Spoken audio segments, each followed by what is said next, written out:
संत गजानन महाराजांच्या पालखीचे भव्य आगमन। खामगाव ते शेगाव पायी वारीत लाखो भक्तांचा उत्स्फूर्त सहभाग। खामगाव ते शेगाव रस्ता भक्तांनी फुलला।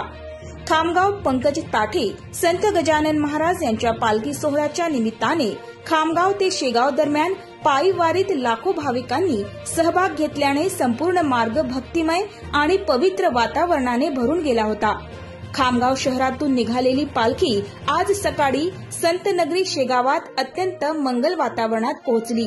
गजरात गणगण गणात बोते आणि संत गजानन महाराज की जयच्या घोषणा निनादत होत्या। भगवे झेंडे, टाळ मृदुंगांचा गजर, भक्तांच्या अभंग गायनाने रस्ता भक्तिमय झाला होता। महिलांचे ढोल पथक, लहानग्यांची वेशभूषा फेरी, युवकांचे सेवा कार्य आणि अनेक वारकरी दिंड्यांनी या वारीचे स्वागत अधिकच लोभसवाणे केले। वारीमध्ये खामगाव, मलकापूर, बुलढाणा, चिखली, जळगाव जामोद, वाशिम, अकोला तसेच इतर जिल्ह्यातून आलेल्या भक्तांचा उत्साह लक्षणीय होता। अनेकांनी पायी चालत तर काहींनी पालखीच्या मागोमाग सेवा देत ही वारी पूर्ण केली। वाटेत अनेक ठिकाणी पालखीचे भव्य स्वागत करण्यात आले। शेगावमध्ये पोहोचताच गजानन महाराजांच्या समाधीस्थळी पालखीचे दर्शन घेतले आणि पालखी आगमनाचा जल्लोष भक्तांनी जलक्रीडा, फुलांचा वर्षाव, अभंग म्हणत उत्साहात साजरा केला।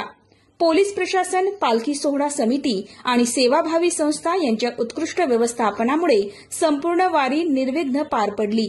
या पायी वारीमुळे श्रद्धा आणि भक्ती यांचे उत्तम दर्शन घडले। ही वारी केवळ एक धार्मिक परंपरा नसून लोकांच्या मनामनात श्रद्धा आणि आध्यात्मिक ऊर्जेचा अनुभव देणारी एक महान यात्रा ठरली। पालखी जात असताना भक्तांकडून जो कचरा होतो तो गोळा करून रस्ता स्वच्छ करण्याचे काम गोसे महाविद्यालयाचे राष्ट्रीय सेवा योजनेअंतर्गत विद्यार्थी व प्राध्यापकांनी सहभाग नोंदवून कचरा गोळा केला।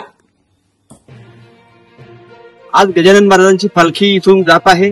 त्या पालखीच्या मागे जो कचरा जमा होतो तो कचरा स्वच्छता करण्याचं काम GS college, NSS, NCC unit तसेच आमचे सर्व प्राध्यापक, विद्यार्थी या सगळ्यांतर्फे हा कचरा जमा केला जातो। दरवर्षी हा आमचा उपक्रम असतो आणि मला लोकांना म्हणायचं आहे की आपण जेव्हा इथून जाता त्यावेळेला कचरा कमी करायचा आहे, कारण हा कचरा जो आहे याची विल्हेवाट लावताना खूप प्रॉब्लेम येतात। म्हणून तरी थोडासा कचरा कमी करायचा आहे आणि जो प्रसाद तुम्ही घेता त्या प्रसादाचं पूर्ण तुम्हाला सेवन करायचं आहे, कारण खूप सारे वेस्टेज आम्हाला या ठिकाणी दिसते। धन्यवाद।